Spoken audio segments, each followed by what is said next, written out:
뭐 지금 이제 이명박 대통령을 저렇게 이제 그 여러 가지 문제를 삼아서 거기다 붙여서 뭐 형님 문제, 그 또 뭐 사모님 문제, 뭐 아들 문제, 뭐 사돈의 팔촌까지 다 그냥 이렇게 하는데 우리가 건전한 사람이 건전한 상식으로 생각을 해야 합니다. 예, 그래야죠. 건전한 상식으로. 그러니까 상식에 어긋난 일을 했나라고 수사하고 있는 거죠. 그래서 이제 수사를 해보는데 그 수사라는 게 어느 정도 좀 이 상식이나 뭐 이게 맞게 수사를 해야지 이미 딱 기정사실로 해놓고 뭐 표적을 해놓고 그 표적을 맞춰서 기획을 해서 수사를 해 들어가니까 그러니까 사람들이 정치보복이라고 이제 이야기하는 건데 이명박 대통령 개인에 대해서 상식이 안 맞지라고 얘기를 꺼내면 굉장히 많습니다. 그래서 지금 뭐 문제되는 것도 제가 볼 때는 검찰 수사가 상식의 도를 넘었어요. 이거는 수사하는 게 아니라 사람 완전히 망신시키고 뭐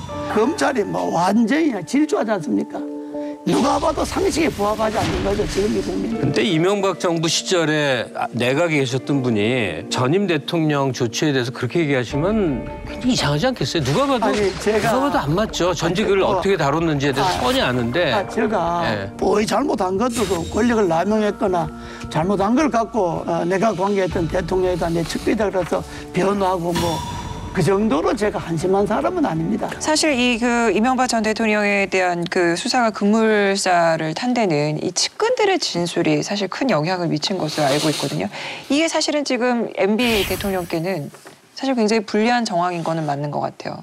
왜 측근들이 MB에게 불리한 얘기를 하는가? 최측근이었는데.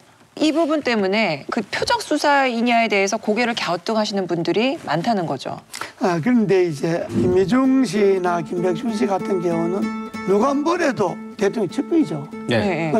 우리 같은 측근은 뭐 정치적인 측근이지만은 사적인 걸 많이 하는 측근. 그렇죠. 네.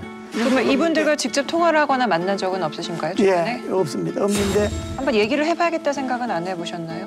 아니 지금 뭐 그 사람도 구속돼 있으니까 만날 수도 없죠. 없는데 김희정 씨나 김백준 씨가 그렇게 말한 것이 사실이라면 뭐 또 그렇게 말할 만한 무슨 사유가 있었지 않겠습니까?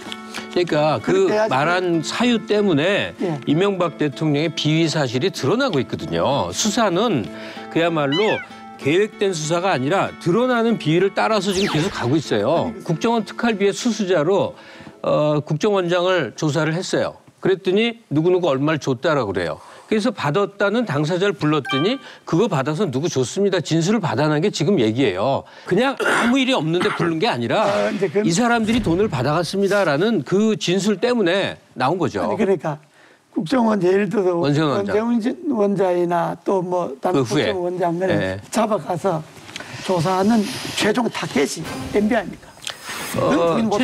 그렇겠죠. 최종 책임자니까 책임을 져야겠죠. 왜냐하면 그 돈을 받아 쓴 사람이라면. 최종 타겟이 MB면 MB에 대해서 사돈 8촌까지 사건 기획을 해야 되잖아요. 여산도 조사하고 저것도 조사하고 뭐 아직 저도 조사하고 그렇게 해야 그 4천 원이도 별로 조사 안 했고 그다음에 이명박 대통령 따님의 사위도 조사 안 했고 사실은 별로 털지 않았죠. 이제 시작이죠. 재미에 감동을 더하다. TV조선